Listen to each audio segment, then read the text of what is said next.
Hello ladies and gentlemen, welcome back. Force here, and today we'll be taking a look at Neverwinter. We're actually currently in the 4th beta weekend event, the final event before the game goes into open beta, which will be happening at the end of this month. And what I'd like to show you guys today is just some instant dungeon action. We're actually playing in the Helm's Hold dungeon. The quest for that is called Straight to the Helm. And this is just, it's a grouped instance where you fight off, set enemies, and you've got bosses to kill and all that sort of stuff. Now I'm going to be playing as my control wizard, which has crazy things like this giant black hole that you're seeing. I think this class is absolutely ridiculous. Now as you can see, I'm in the 30s here as far as my level's concerned. That's because this is a character that's carrying over from the press event that I did during beta weekend number 3, where we got basically granted level 30. It was either level 30 or 31, we got them right away. But I haven't leveled her up too much. We're only a couple levels above 30 now, and I'm going to be spending a little bit more time with her this weekend. And I'm not sure if these guys are getting cleared for open beta. I kind of hope they don't, because I would like to just keep my level 30 and keep progressing from there, just to show you guys some content that's a little bit on the higher level range. You know what? I could probably even I could probably contact the developer and see if we can get a high-level character, just to show you some high-level instance stuff. But yeah, I'm going to be playing as my control wizard. She's got a little bit of control in terms of CC. I've got a knockback and a lift up. Beyond that, I'm really just kind of focused on damage, spamming my magic missiles here to stack my arcane power, and then using that for greater damage and greater pushback effects and stuff like that. The way it works here with the control wizard is you've got this thing, I believe it's called Arcane Mastery, and by spamming this attack here, these magic missiles, we're going to build up our stacks of arcane, which build up to 5, and this allows my arcane attacks to do more damage. It allows arcane based abilities to have longer duration control and things of that nature. And here is my hilarious black hole. This is just, it's so cool looking too. And this is one of the things that I've really found that I like about this. I think there's two things this game does really, really well. Number one, the combat feels fantastic. I mean, playing this control wizard, I don't know if you can tell just by watching it, but there's really a sense of impact, and it really feels like, oh gosh, it's so annoying when that happens. Sometimes when you try to pick up an item, you'll accidentally mouse over a player, and it's the same key to interact with a player that it is to interact with an item, so you'll end up like bringing up that chat box instead of picking up what you're trying to get. But there's really a sense of impactfulness, and that comes with a few things. It comes with the way NPCs react to your abilities, the way they're sort of stunned or affected by the abilities that you cast. And it also, the other part of it comes with, there's a little bit of screen shake that's going to occur, which you'll see with some of my abilities as well. So those things combined really make it feel like you've got a powerful character that's doing really, really strong effects. And that's something that, not every game does, and not every game gets right, but for that reason, I really have liked the combat in here because it feels really powerful. It makes you feel like your character's, what the heck has happened again? Every time, half the time I try to pick up items on the ground, I end up talking to these people because everyone's hovering around the items as well. So I don't think that I've shown you this before. I did play this dungeon during beta weekend number 3, which was a few weeks ago. And actually did a run with the developers, which was cool to see it, but I don't think I ended up recording it, unfortunately enough.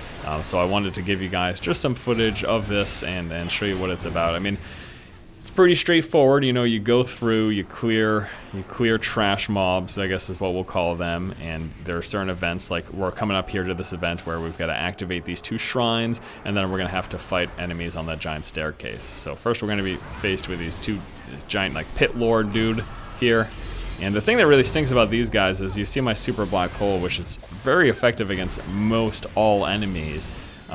It doesn't work against these really big guys because they're immune to things like knockback and crowd control and stuff like that. So my control wizard, let me talk a little bit about the abilities. You just saw me do that lift up there. That's one of my controlling effects. Beyond that, right now, I'm just sort of spamming my magic missiles, and I'm doing this to stack arcane power. And then right there, I just did that little knockback effect. So those are my 2 controls, my lift up and my knockback. And we also got this little area of effect spell. It's a cold damage, which is bound to my E. And then I also have this big lightning spell, which I might use at some point, but we're just gonna, I don't really need that right now though. So yeah, the Control Wizard's really, really fun. I really like it.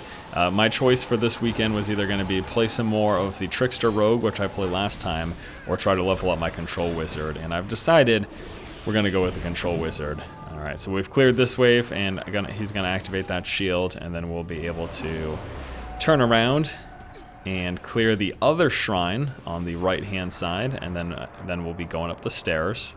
And then after that, it'll be pretty much time for the boss. This is a relatively short instance, on average lasting about 15 minutes, so not a very long time at all.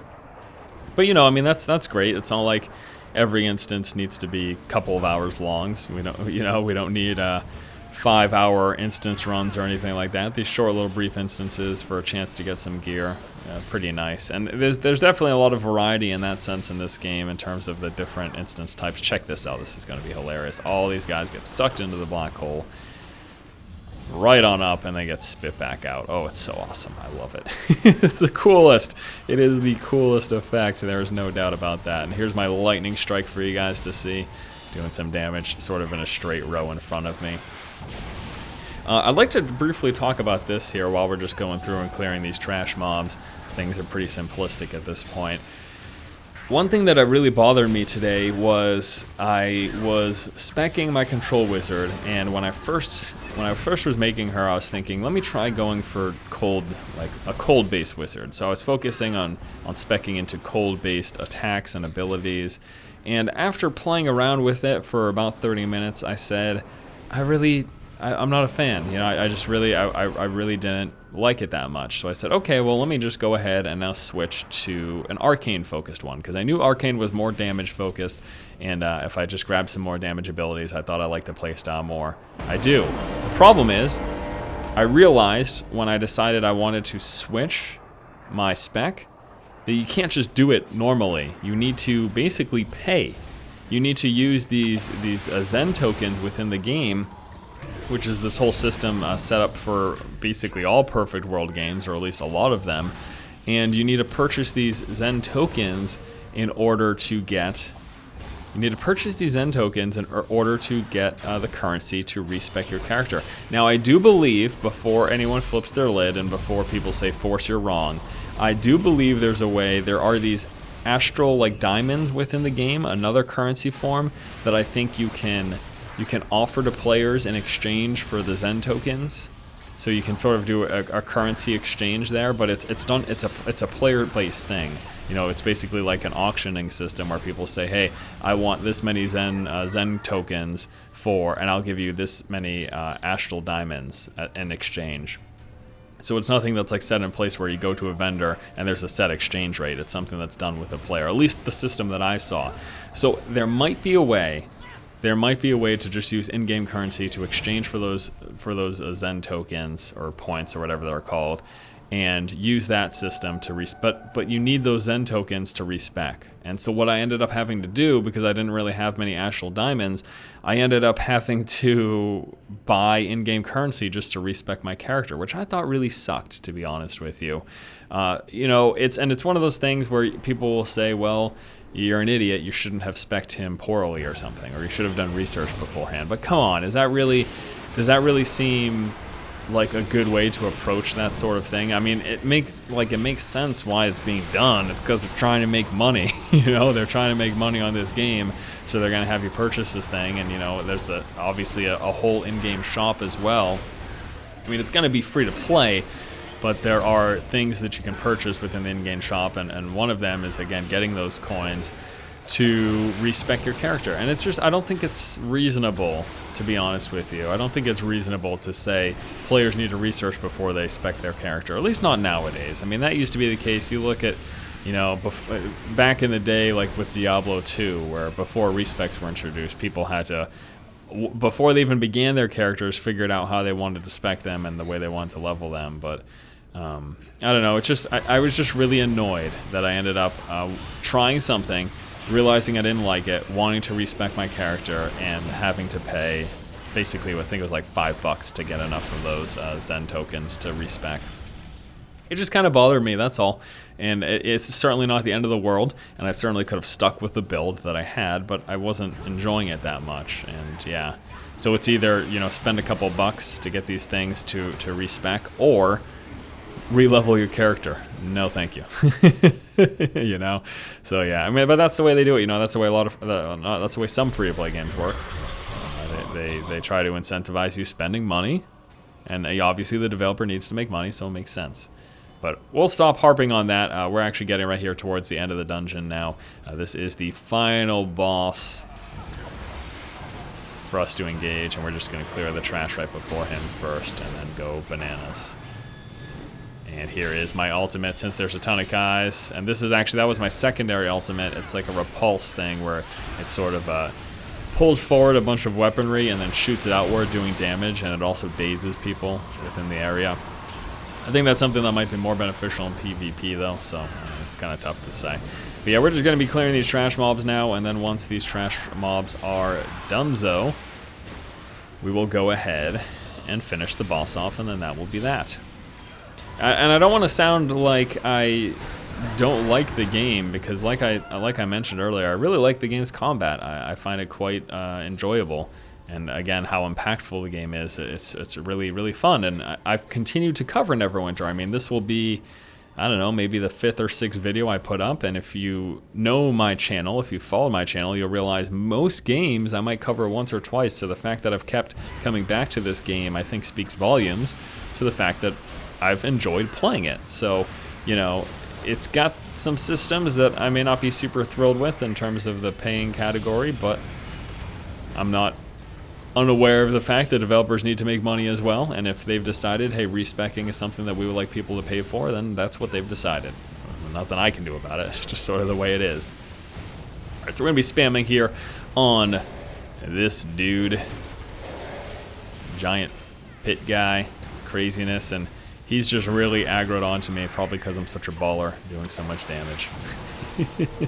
He doesn't like how much damage I am doing. Unfortunately for guys like this, like basically my tab and my Q abilities, which are all control based, kind of become pointless against him, except for the minimal damage that they also do. They don't really, because they don't affect him at all. They don't knock him back, and I can't lift him up either with my effects. I do not possess strong enough magic, I suppose. I'm just going to spam my missiles, keep my stacks of arcane up. Why don't we throw that black hole down, just because that just looks so cool. The fact that I possess an ability that looks so cool is maybe one of the main reasons I'm playing the Control Wizard. No, there's a lot more to that. I think it's a really strong class. And PvP, let me talk about this really quickly as we're wrapping this guy up and finishing up this dungeon. So I really, really, really want to show you guys some PvP. The problem is that in my level range, there's hardly anybody. So there aren't a lot of people that are queuing up to PvP against. So that's been the problem, and that's the reason why, as much as I want to show you PvP, I haven't been able to. So I think once the beta opens up and people start to level up and get within this range, then there'll be queues will be happening a lot faster, and I will be able to show you some PvP.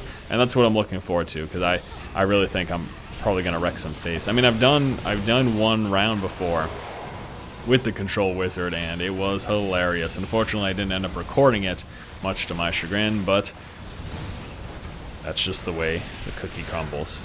So yeah, here we go, finishing this guy up, and I guess that's gonna do it for this video. I might come out with another Neverwinter video before the beta weekend ends. I'm not positive though. I've got a couple of other plans for content that I want to work on the weekend, which is crazy because I'm supposed to take the weekend off, but I want to make you guys some videos, so here we are. Checking out Neverwinter again. And that will do it. Finish up with my black hole. Kill this last guy. Check the loot that we got in the instance. I wonder what he dropped, actually. We got a blue over there. It looks like a sword, though. Probably nothing good for me, yeah. Did pretty well. 2nd damage. Yeah, not too bad. Not too shabby. Alright guys, we're going to wrap this up. Thank you so much for watching. Again, taking another look at Neverwinter. I will try to do one more video. I'm not sure what it'll be on. I might cover the Foundry, might show you some more dungeons or something like that. Who knows. If you like the content, please subscribe. And as always, keep watching and keep owning.